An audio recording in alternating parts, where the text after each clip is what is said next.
መግቢያ ስለ መጽሐፈ ሚርዳድና ሚካኤል ኔሚ አንዳንድ ነጥቦች። በዓለማችን በሚሊዮን የሚቆጠሩ መጽሐፍት አሉ። መጽሐፈ ሚርዳድ ግን ከሁሉም ይልቃል። ሌሎች መጽሐፍት ሁሉ የተጻፉ ናቸው። መጽሐፈ ሚርዳድ ግን እንደ ሌሎች መጽሐፍት የተጻፈ ሳይሆን እንደ ሕያው ፍጡር ተረግዞ የተወለደ ነው። እኔ ታውቃላችሁ በማንም አልቀናም። እንደው ልቅና ብል ግን የምቀናው በሚካኤል ኔሚ ነው። ምክንያቱም መጽሐፈ ሚርዳድን እኔ ነበር ልጽፈው የምፈልገው፣ ግን ቀድሞ ተጽፏል። ኦሾ መጽሐፈ ሚርዳድን የጻፈው ወይም በተገቢው ቋንቋ የወለደው ሚካኤል ኔሚ የዘመናዊ የአረብ ስነ ጽሑፍ ፈርጥ ነው። ፈላስፋው፣ ተማላዩ፣ ደራሲው፣ ገጣሚው፣ ሐያሲና ጸሐፊ ተውኔቱ ኔሚ በርካታ ወደር የለሽ የተሰኙ መጽሐፍት ቢጽፍም ከሥራዎቹ ሁሉ ተወዳዳሪ የሌለውና በመላው ዓለም የሚታወቀው በጎርጎሮሳውያኑ በ1948 ሊባኖስ ውስጥ ባሳተመው መጽሐፈ ሚርዳድ ነው። ኔሚ መጀመሪያ መጽሐፉን ለንደን ውስጥ ለማሳተም ለአንድ አሳታሚ ሰጥቶ ነበር። የተራቀቀውን የመጽሐፉን ጭብጥ ፈጽሞ የሳተው ገምጋሚ አዲስ ቀኖና የያዘ ሃይማኖት ለማስፋፋት ያለመ በሚል አጣጥሎ መለሰው። ኔሚ መጽሐፉን ሀገሩ ሊባኖስ ውስጥ አሳተመው። በአረብኛ እንግሊዝኛና ራሽያኛ የሚራቀቀው ኔሚ መጽሐፈ ሚርዳድን በእንግሊዝኛም በአረብኛም ነበር ጽፎ ያሳተመው። በመንፈሳዊና የተማሉ የሥነ ጽሑፍ ዘርፍ እስከ ዛሬ በዓለማችን ከተጻፉ መጽሐፍት ሁሉ ተወዳዳሪ የለሽ መጽሐፍ እቅጩን ሙዚቃ ነው። መጽሐፈ ሚርዳድ አንብበው እንዲረዱት ብቻ አይደለም የተጻፈው፣ ይልቁንም የቃላቱ ፍሰት ሙዚቃ እንዲነዝረን፣ መንፈሳችንን እንዲያነቃ፣ በቃላቱ መሃል ያለው ጸጥታ ደግሞ ወደ ሌላ ዓለም እንዲያሸጋግረን ጭምር እንጂ። መጽሐፈ ሚርዳድ የታላቅነቱን ያክል ዝነኛ መጽሐፍ አይደለም። ምናልባትም የያዘው እውነት ረቂቅነት ከብዙሃኑ መረዳት በላይ ሆኖም ይሆናል። መጽሐፉ አሁን ላይ ያለውን ተነባቢነትም ቢሆን ያገኘው በኦሾ ምክንያት ነው ማለት ይቻላል። አሁን መጽሐፉን ዝነኛ ያደረገው ኦሾ ነው። ኦሾ እንደሚለው መጽሐፈ ሚርዳድ እንደ ሌሎች በዓለማችን እንዳሉ በሚሊዮን የሚቆጠሩ መጽሐፍት የተጻፈ ሳይሆን ልክ እንደ ሕያው ፍጡር ተረግዞ የተወለደ ነው። በእያንዳንዱ ቤት ውስጥ መኖር ያለበት አንዴ ሳይሆን ሺህ ጊዜ ደጋግመው ሊያነቡት የሚገባ ይለዋል። ሚካኤል ኔሚ ትውልዱ ሊባኖስ ነው። ከሊባኖስ ዋና ከተማ ቤሩት ወጣ ብሎ በሚገኘው የሳኒን ተራራ ግርጌ ባለችው የባስኪንታ መንደር እንደ ጎርጎሮሳውያን አቆጣጠር በጥቅምት 17 1889 ተወለደ። እዚያው ሊባኖስ ውስጥ በኢየሩሳሌም፣ ራሽያና አሜሪካ ተምሯል። ኒውዮርክ ሳለ ከሃሊል ጅብራንና ከሌሎች የአረብ ጸሐፍት ጋር ዳግም በመሠረቱት የሥነ ጽሑፍ ማኅበራቸው ውስጥ የአረብ ሥነ ጽሑፍን ወደ አዲስ ምዕራፍ ያሸጋገሩ ፈርቀዳጅ ሥራዎችን አበርክቷል። ማኅበሩ የፈረሰው ሃሊል ጅብራን እንደ ጎርጎሮሳውያን አቆጣጠር በ1931 ከሞተና ሚካኤል ኔሚም በቀጣዩ ዓመት ወደ ሊባኖስ ከተመለሰ በኋላ ነበር። ሚካኤል ኔሚ ሊባኖስ ውስጥ በ99 ዓመቱ በጎርጎሮሳውያኑ 1989 እስካረፈበት ጊዜ ድረስ በርካታ ሥራዎችን አበርክቷል። ከሥራዎቹ ሁሉ የላቀው ግን የሐሳቤ ከፍታ የሕይወት ምልከታ ያንኳር የሚለው መጽሐፈ ሚርዳድ ነው። በአንድ ወቅት ተጠይቆ ሲመልስ እንዲህ ብሏል። ሁሉም መጽሐፍቶች ተቃጥለው አንዱ ይትረፍ ብባል የምመርጠው መጽሐፈ ሚርዳድን ነው። ታሰረው አበምኔት በወተታማዎቹ ተራሮች መሃል ጉብ ባለው የመሠዊያው ጫፍ በሚሉት አምባ ላይ በአንድ ወቅት ሐመረኖ ይሰኝ የነበረው የስመገናናው ገዳም ፍርስራሽ በሰፊው ገላጣ ስፍራ ሐዘን እንዳረበበበት ተዘርግቷል። በገዳሙ ዙሪያ የሚነገሩ አፈ ታሪኮች ከቅድመ ታሪኩ የጥፋት ውሃ ጋር ያያይዙታል። ስለ ገዳሙ የሚነገሩ አፈ ታሪኮች እጅግ በርካታ ቢሆኑም አንድ በጋ በመሠዊያው ጫፍ ሥር አብረን ካሳለፍነው የተራራውን መውጫ መግቢያ እንደጃቸው መዳፍ ከሚያውቁ የአካባቢው ሰዎች አንደበት ተደጋግሞ የሰማሁት እንደሚከተለው ነው።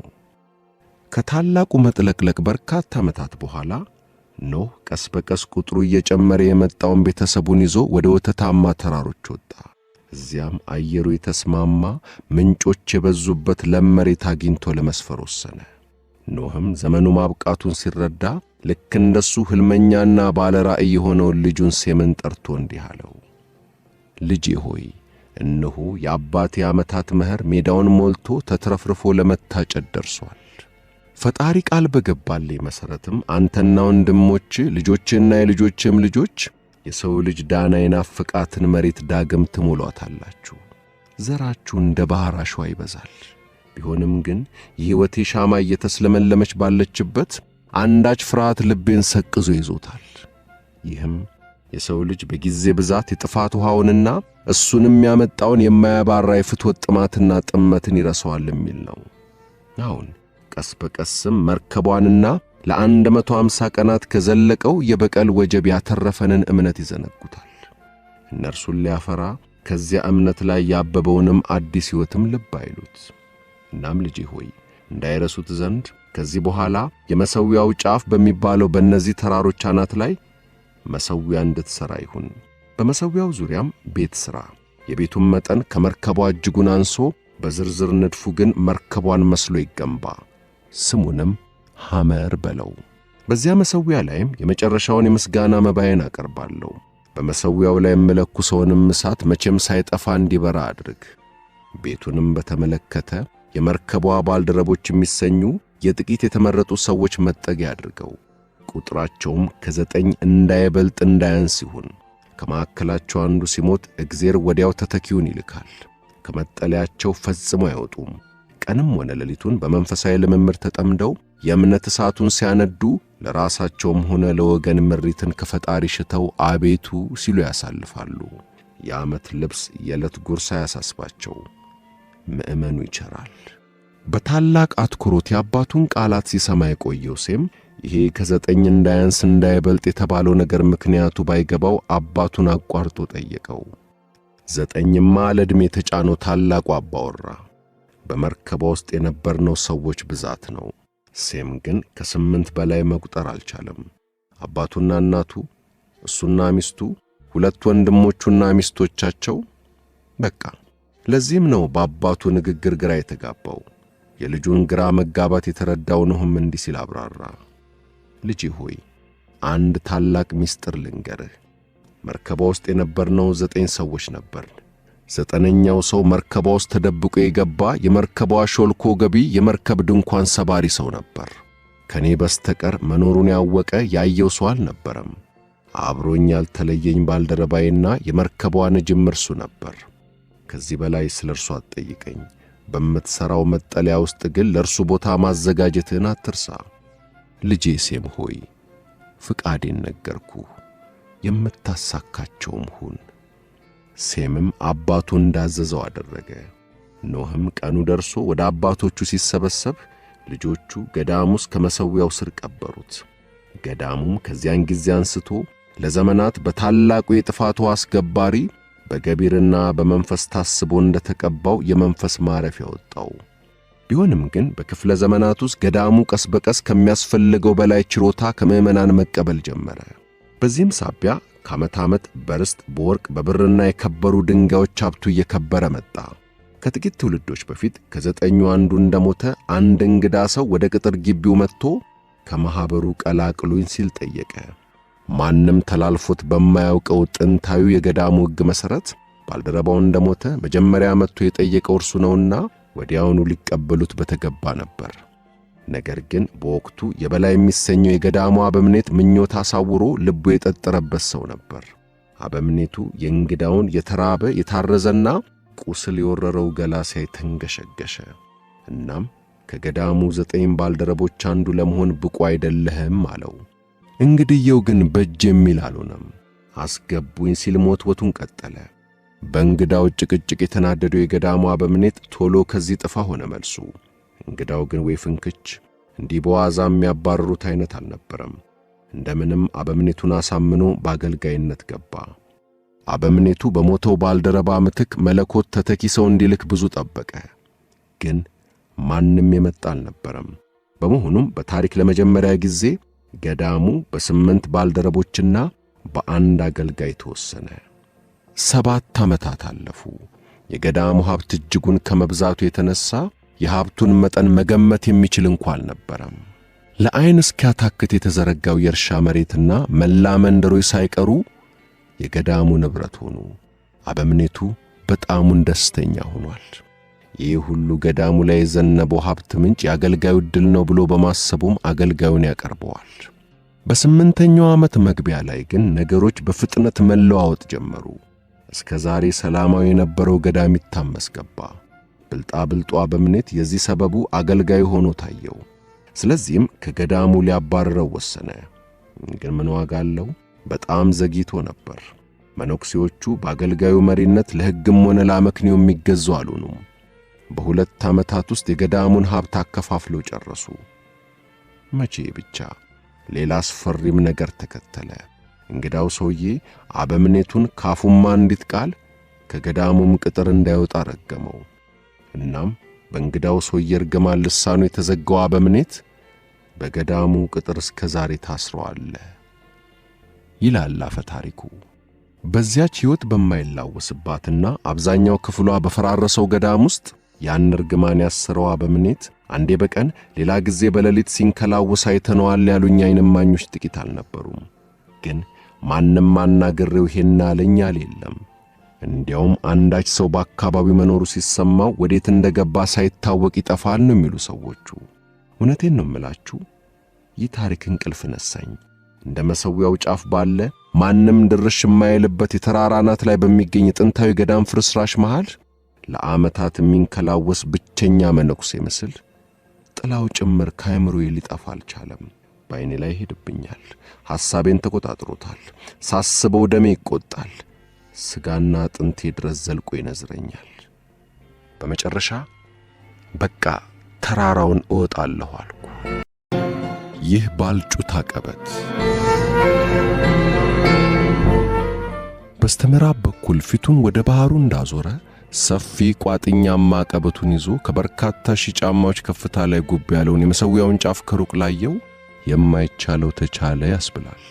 ቢሆንም ግን አንጻራዊ በሆነ መልኩ ደና ሊባሉ የሚችሉ 2 የመወጣጫ መንገዶች ተጠቆምኩ። አንዱ በሰሜን ሌላው በደቡብ ነው ያለው። ሁለቱም መወጣጫዎች ታዲያ ዥው ባሉ ገደሎች ዙሪያ እንደ መቀነት የተጠመጠሙ እግር ሳት ካለ ወደ መቀመቅ የሚወስዱ ጠባብ መንገዶች ነበሩ። ሁለቱንም አልፈልግም አልኩ። በሁለቱ መንገዶች መሃል ከመሠዊያው ጫፍ ተራራው ግርጌ ሊደርስ ጥቂት እስኪቀረው ድረስ የተዘረጋ ጠባብ ግን አባጣ ጎርባጣ የሌለው አቀበት ታየኝ። ምርጡ መወጣጫ ይሄ ነው አልኩ። እንዴት እንደሆነ በማላውቀው ሁኔታ ይህ ጠባብ አቀበት በአንዳች ኃይሉ ሳበኝ። መንገዴ ላድርገው ቆረጥኩ። ውሳኔን ከተራራው ነዋሪዎች ለአንዱ ስነግረው እሳት በሚተፉ ዓይኖቹ ትክ ብሎ አይቶኝ መዳፎቹን አላትሞ ሽብር በተሞላበት ድምፅ ጮህና በባልጩት አቀበት አለኝ። በባልጩት አቀበት ልወጣ ነው የምትለኝ? ሞኝ አትሁን። ሕይወትህንማ እንዲህ በርካሽ አትገብራት። ብዙዎች ካንተ በፊት ሞክረውታል። ማንም በዚያ በኩል ሄዶ የተመለሰ የለም። ባልጩት አቀበት ፈጽሞ እንዳትሞክረው። ይህን ካለኝ በኋላ የተራራውን መንገድ ካልመራው አለኝ። የእርሱ ፍርሃት እኔ ላይ ተቃራኒ ተጽዕኖ ለምን እንዳሳደረ አልገባኝም። እኔን ከማቆም ይልቅ ጭራሹኑ አበረታኝ። በውሳኔ እንድገፋበት አነቃኝ። አንድ ማለዳ ጨለማው ቦታውን ለብርሃን ሲለቅ የሌሊቱን ሕልሞች ከዓይኖቼ ሽፋል ወዲያ ብዬ ምርኩዝ የሚሆነኝን በትሬን እንዲያስኩ ስንቄን 7 ሙልሙል ዳቦ በወገቤ ዙሪያ ስሬ ባልጩት አቀበትን ልወጣው ተነሳው። የሌሊቱ ማብቂያ ቀሰስተኛ እስትንፋስ፣ እየተወለደ ያለው ቀን ፈጣን ትርታ፣ የታሰረውን አበምኔት ምስጢር የመጋፈት ሆድ የሚቆርጥ ጉጉት፣ እናም ደግሞ ከዚህም የባሰው ለአፍታም እንኳ ቢሆን ራስን ከራስ ቀንበር የማላቀቅ ውስጥን የሚበላ መሻት ለእግሮቼ ክንፎቹን ሰጠ። ደሜን አንሳፈፈው። በልቤ ውስጥ ዜማ፣ በነፍሴ ውስጥ የማይናወጥ ቁርጠኝነት ይዤ ጉዞዬን ጀመርኩ። ነገር ግን ከረጅም ሐሴት የተሞላው ጉዞ በኋላ አቀበቱ ስር ደርሼ ሽቅብ ባይኔ ስለካው ወዲያው ዜማዬን ዋጥኩት። ከሩቅ ሳየው ለጥ ብሎ የተደላደለ የመሰለኝ መንገድ አሁን ሰፊ ቀጥ ብሎ ወደ ላይ የወጣ የማይደፈር አቀበት ሆኖ ፊቴ ተዘረጋ። ዓይኖቼ እስከደረሱበት ወደ ላይና ወደ ጎን ብመለከት የተለያየ ቅርጽና መጠን ካላቸው ስብርባሪ ባልጩት ድንጋዮች በቀር ምንም ላይ አልቻልኩም። አነስተኛዎቹ ስብርባሪዎች ሹል መርፌና የተሳለ ቢላ የሚያካክሉ። ሕይወት የሚባል በአካባቢው የለም። አንዳች አክብሮታዊ ፍርሃት የሚያሰርጽ የአርምሞ ድባብ በስፍራው ሰፍኗል። የተራራው ጫፍ አይታይም። ቢሆንም የሚያቆመኝ ነገር የለም።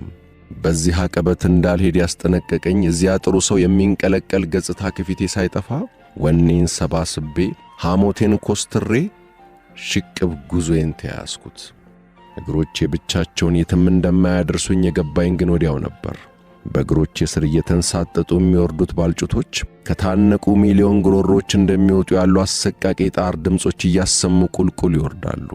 ወደፊት መጓዝ ካለብኝ እጆቼን፣ ጉልበቶቼንና የእግሮቼን ጣቶች አንሸራታቾቹ ባልጩቶቹ ሰቅስቅ ያስገብቼ እየዳኩም እየተሳብኩም መሆን አለበት። የፍየሎችን ቅልጥፍና በሰጠኝ ብዬ ተመኘው። አንዴ ወደ ግራ አንዴ ወደ ቀኝ እየተጠማዘዝኩ ያላንዳች ረፍት መውጣቴን ተያዝኩት። ግቤ ሳልደርስ ጀንበር እንዳጠልቅብኝ ፈርቻለሁ። መመለስ አይታሰብም። ቀኑ ገፍቶ ጥላ በረድ እንዳለ ድንገት ረሃብ ተሰማኝ። እስከዚያን ሰዓት ድረስ ምግብም ሆነ መጠጥ አልታሰበኝም ነበር። በጨርቅ ቋጥሬ በወገቤ ዙሪያ ሸብ ያደረኳቸውን የነዚያን ውድ ሙልሙሎችን ዋጋ በዚያን ሰዓት ለመተመን ይከብዳል። ቋጠሮን ፈትቼ ከመጀመሪያው ሙልሙል ልክ ልቆርስ ስል አንዳች የደወልና የዋሽንት ዜማ ጆሮዬ ጥልቅ አለ። በዚህ በጸጥታ በተዋጠ ባልጩት በወረሰው አቀበት ላይ ይህን ከመስማት በላይ የሚያስደንቅ ነገር የለም። ወዲያው አንገቱ ላይ በተንጠለጠለለት ደወል የመንጋው መሪ ደንገሌ መሆኑን የሚያስታውቅ ትልቅ ጥቁር ፍየል በስተቀኝ ተረተሩ ላይ ጉብ ብሎ አየሁ። ትንፋሽን ሳልሰበስብ የፍየል መንጋው ባንዴ ዙሪያን ከቦኝ ኮቴዎቻቸው ስር ያለው ባልጩቴን ሳጠጥ ገባ። በኔ እግር ስር እንዳለው ግን አይሰከትትም ነበር። ፍየሎቹ ኑ እንብላ ብዬ ጋበዝኳቸው ይመስል በባለ ደወሉ የመንጋው መሪ ደንገሌ እየተመሩ ወደ ዳቦ የተሽቀዳድመው ከእጄ ሊመነጭቁኝ ሲሉ ከየትና እንዴት እንደመጣ ያላወቅኩት የእረኛው ድምፅ ነው የታደገኝ። እረኛው የሚስብ ወጣት ነበር። ረጅም ጠንካራና ፊቱ የሚያበራ በወገቡ ዙሪያ ካገለደመው ቆዳና በእጁ ከያዘው የሸምበቆ ዋሽንት በቀር ምንም አልያዘም። የመንጋው መሪ ደንገሌ መረን ወጥቶታል አለ በቀስታ ፈገግ ብሎ። ሲኖረኝ ዳቦ ነበር ማበላው፣ ግን ዳቦ ተመጋቢ ፍጡር በዚህ ስፍራ ካለፈ መቼና መቼ አለና ወደ ደንገሌው ዞሮ አየህ አይደል ጥሩ ዕድል መቼም ቢሆን እንደማይጠፋ የኔ ደንገሌ፣ ዕድልን ማማረር አይገባም። ይህን ካለ በኋላ ጎንበስ ብሎ አንድ ዳቦ አነሳ። ርቦታል ብዬ በማሰብ የምሬን በርጋታና በገርነት ይህችን እንደ ነገሩ የሆነች ማዕድ እንቋደስ፣ ለሁለታችን የሚበቃ ዳቦ ይዣለሁ፣ እናም ለደንገሌው አልኩት። በድንጋጤ ደርቄ እስክቀር ድረስ ያነሳውን ዳቦ ለፍየሎቹ ወረወረላቸው። ከዚያ ሁለተኛውን፣ ሶስተኛውን፣ አራተኛውን እያለ ሰባቱንም ዳቦች አንዴ ብቻ ገመጥ እያደረገላቸው ለፍየሎቹ ወርውሮ ጨረሰ። መብረቅ የወደቀብኝ ያክል ተሰማኝ። ንዴት ደረቴን ቀዶ ሊወጣ ደረሰ። ያለሁበት የማያፈናፍን ሁኔታ ሲገባኝ ንዴቴን ዋጥ አድርጌ እረኛውን በመገረም ዓይን እያየሁት በግማሽ ልመና በግማሽ ወቀሳ እንዲህ አልኩት፣ እና አሁን የተራበውን ሰው ዳቦ ለፍየሎች አብልተ ስታበቃ ከፍየሎችህስ ወተት አታጠጣውም? የፍየሎቼ ወተት ለጅሎች መርዝ ነው። እኔ ደግሞ ፍየሎቼ የጅልንም ሕይወት ቢሆን በመቅጠፍ ጥፋተኝነት እንዲሰማቸው አልሻም አለኝ። ቆይ ኧረ ለመሆኑ የት ነው ጅል ስሆን ያየኸኝ አልኩት። ለሰባት ሕይወቶች ጉዞ 7 ዳቦ ይዘህ ስትሄድ ነው እና 7000 ሊያዝ አንድም አያሻ አለኝ። በእንዲህ ያለ ረጅም ጉዞ ባዶ እጅን መጓዝ ነው ያንተ ምክር? ጠየቅኩ። ስንቁን ለተጓዡ በማይለግስ መንገድ ለምን ይጓዙበት አለ እረኛው። እና ባልጩቱን ዳቦ ብዬ ልብላው ላቤንስ ለጥሜ ልጠጣው? ጠየቅኩ። ስጋህን ብላ ደምህን ጠጣው፣ ከዚያ በተረፈ መንገዱ አለልህ። በጣም ነው የቀለድክብኝ እረኛው። እና እኔስ ያንተን ሹፈት በሹፈት መመለስ ያቅተኝ? ከዳቦ የበላ ምን ቢያስርበኝ ወንድሜ ነውና ቀኑ በተራራው ቁልቁል እየተንሸራተተ ነው። እኔም መንገዴን መቀጠል አለብኝ። እስቲ ንገረኝ እረኛው፣ ተራራው ጫፍ ልደርስ ምን ያክል ቀርቶኛል? ደርሰሃል፣ ለመጥፋት ተቃርበሃል። ይሄም ብሎ ዋሽንቱን ከከንፈሩ አዋርዶ ለቅሶና ጥርስ ማፋጨት ካለበት የታችኛው ዓለም የሚመጣ በሚመስል እንግዳ መሳይ ዋሽንቱ ዜማ ምት መንገዱን ቀጠለ። ደንገሌው ተከተለው። ከዚያም ቀሪው የፍየል መንጋ። ለረጅም ጊዜያት ያክል ይሰማኝ የነበረው በዋሽንቱ ለቅሶ የታጀበው ባልጩቱ ሲረገጥ የሚያወጣውና የፍየሎቹ ድምፅ ነበር። ረሃቤን ሙሉ ለሙሉ ረስቼ የፍየል መንጋ ያጠፋብኝን ኃይልና ቁርጠኝነቴን ዳግም መገንባት ጀመርኩ። በዚህ ቀፋፊ አንሸራታች ባልጩት ክምር መሃል ሆኜ ጀንበር የምትጠልቅብኝ ከሆነ ቁልቁል መንሸራተት ሳያሰጋኝ የዛላ አካሌን ማሳርፍበት ጥግ ካሁኑ መፈለግ አለብኝ። ስለዚህም መሳቤን ቀጠልኩ። ከተራራው ቁልቁል ሳይ ይህን ያክል ከፍታ መውጣቴን ማመን አልቻልኩም። ያቀበቱ መነሻ አይታይም። የተራራው ጫፍ ጋር የደረስኩ ይመስላል። አመሻሽ ላይ ዋሻ መሳይ ድንጋይ ካብ ጋር ደረስኩ። ምንም እንኳ ካቡ ጽልመት ከለበሰ ገደል አፋፍ የተንጠለጠለ ቢሆንም የሌሊቱ ማረፊያዬ ላድርገው ወሰንኩ። መጫማዬ ተቀዶ በደም ተለውሷል። ከግሬ ላወልቀው ስሞክር ከቆዳዬ ጋር በሙጫ የተጣበቀ ያክል ሆኗል። የእጆቼ መዳፎች በቀይ ሸንተረሮ ተሞልተዋል። ጥፍሮቼ እንዳረጀ ዛፍ ቅርፊት ተቸፍጭፈዋል። የልብሶች አብዛኛው ክፍል የስሎቹ ባልጩቶች ሲሳይ ሆነዋል። ጭንቅላቴ በእንቅልፍ አምሮት ሊፈነዳ ደርሷል። ውስጡ ሌላ ምንም አይነት ሐሳብ ያለበት አይመስልም። ምን ያህል እንደተኛው ለቅጽበት ይሁን ለአንድ ሰዓት ይሁን ለዘላለም ምንም የማውቀው ነገር የለም። ብቻ ግን አንዳች ነገር እጅጌን ሲጎትተኝ ነቃው። ከተኛውበት ተነስቼ በተቀመጥኩበት እንቅልፍ ባሞጨሞጫቸው አይኖቼ በመገረም ሳስተውል ደብዛዛ ፋኖስ በእጇ ያዘች ቆንጆ ኮረዳ ፊቴ ቆማየው። ሙሉ ለሙሉ ርቃኗን ነች። እጅጉን የሚያምር ፊትና ቅርጽ አላት። የጃኬቴን እጅጌ እየጎተተች ያለችው አሮጊት ደግሞ የኮረዳዋን ውበት ያክል አስቀያሚ ነበረች። አንዳች የሚያንዘፈዝፍ ብርድ ከራስ ፀጉሬ እስከ እግር ጥፍሬ ወረረኝ። አየሽ ጥሩ ዕድል እንዴት እንደሚለግስ የኔ ጣፋጭ አለች አሮጊቷ ጃኬቱን ከትከሻዬ ገፋ እያስወለቀችኝ። ዕድልን መቼም ማማረር አያሻም። ምላሴ ታስሯል። ለመናገርም ለመከላከልም የማድርገው ጥረት የለም። ኃይልና ፍቃዴ ጥለውኝ ጠፍተዋል። ብፈልግ አሮጊቷንና ልጇን ከካቧሽ ቀንጥሬ መጣል ብችልም በአሮጊቷ እጆች ውስጥ ጉልበት አልባ ሆኜ ተገኘው።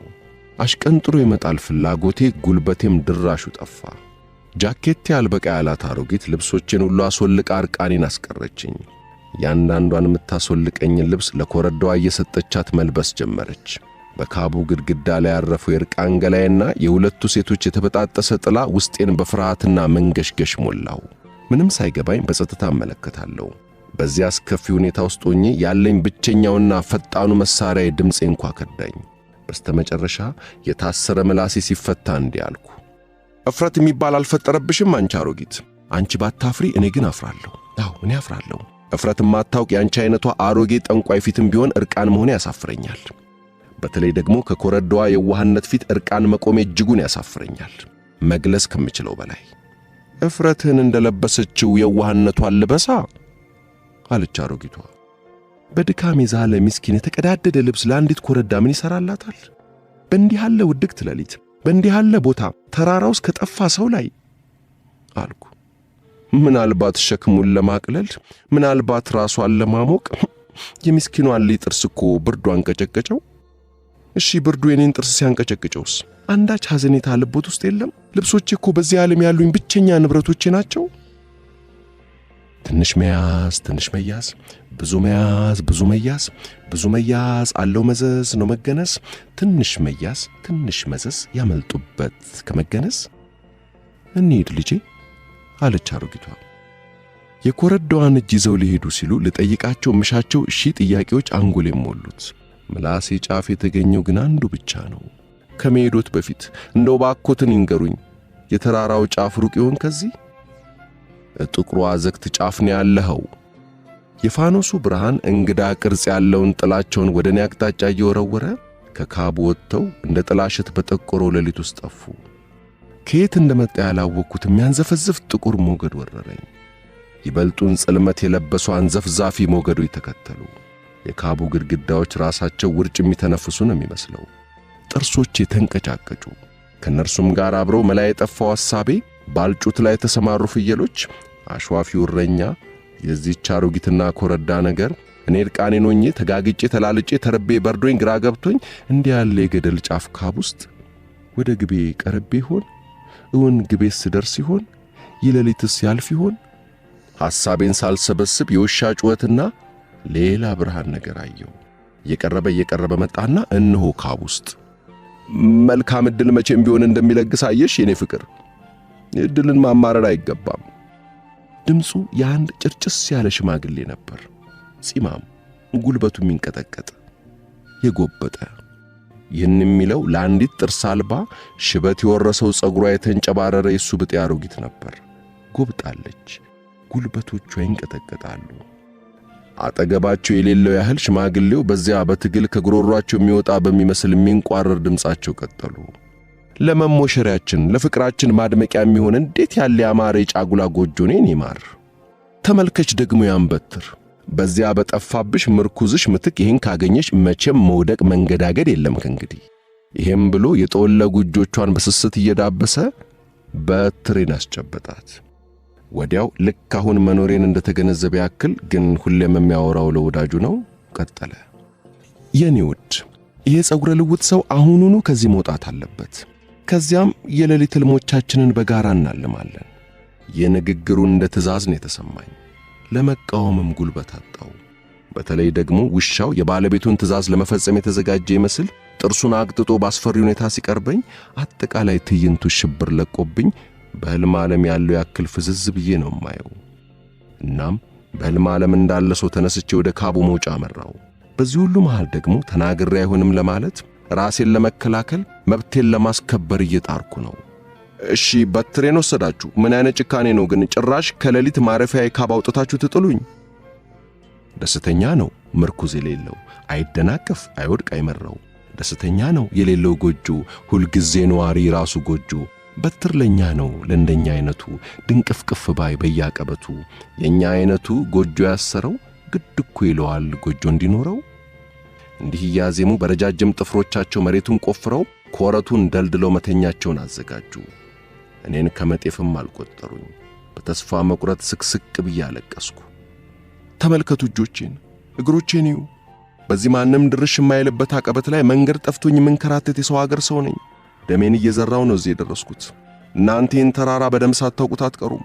እኔ ግን በዚህ ጽልመት በወረሰው አስፈሪ ተራራ ላይ አንዲት ጋት እንኳን አልፌ ማየት አልችልም።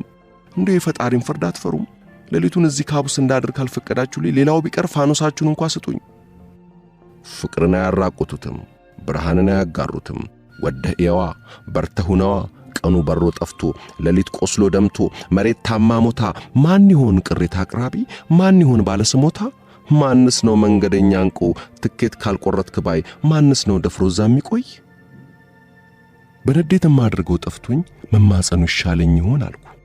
ግን ደግሞ ውስጡን ይሄም ዋጋ እንደሌለው ተሰምቶኛል። ምክንያቱም አንዳች ነው ማልለው ኃይል ወደ ውጭ እየገፋኝ ነው። እናንተ ደግ አዛውንት ምንም በብርድ ደንዝዤ በድካም ድዳ በሆንም መሃላችሁ ተሰንቅሬ የፍቅራችሁ አደናቃፊ የደስታችሁ አፍራሽ አልሆንም። እኔም ፍቅር ቀምሼ አውቃለሁ። ካቤ የጫጉላ ጎጆአችሁ ይሁን ምርኩዜንም ተውኩላችሁ። ግን እንዲያው በምላሹ አንዲት ነገር ልጠይቃችሁ። የፋኖሳችሁን ብርሃን እምቢ ብላችሁኛልና ከዚህ ካብ አውጥታችሁ ወደ ተራራው ጫፍ ምሩኛ። አቅጣጫ የሚባል ጠፍቶኛል። ሚዛኔንም ስቻለሁ። ምን ያክል ሽቅብ ወጥቼ ምን ያክል እንደሚቀረኝ ምንም ማውቀው የለኝ። ለኔ ተማጽኖ ጆሮም ሳይሰጡ ዝማሪያቸውን ቀጠሉ። የምሩ የበላይ ሁሌ ታች ነው፣ ከሁሉ ፈጣን አያ ኤሊ ነው። ዲዳው አዜመ ከሁሉም ልቆ፣ ማንስ ተሰማው እንደ ድንዝዙ እጅጉን ጠልቆ። መጪው ሞገድና ሄጆ አንድ ናቸው፣ መሬ ተነፈጉ የመርመር ያላቸው። የታላቆይ ታላቅ የሁሉ ታናሽ ነው፣ ሁሉን በእጁ ይዟል ሁሉንም ለጋሽ ነው። የመጨረሻ ጥረቴን እንዲያው ሌላ ሁሉ ቢቀር እንኳ ከካቡስ ወጣ በየት በኩል መታጠፍ እንዳለብኝ እንዲነግሩኝ ተማጸንኳቸው። ምክንያቱም በየትኛውም የመጀመሪያ እርምጃዬ ሞት አድብቶ እየጠበቀኝ ሊሆን ይችላል። እኔ ደግሞ ገና መሞት አልሻም። ትንፋሽን ውጭ ምላሻቸውን ስጠብቅ ከመንጊዜውም በላይ አስገርመው ተስፋ ባስቆረጠኝ እጅግ እንግዳ በሆነ ሌላ ዜማ መልክ ምላሻቸው ደረሰኝ።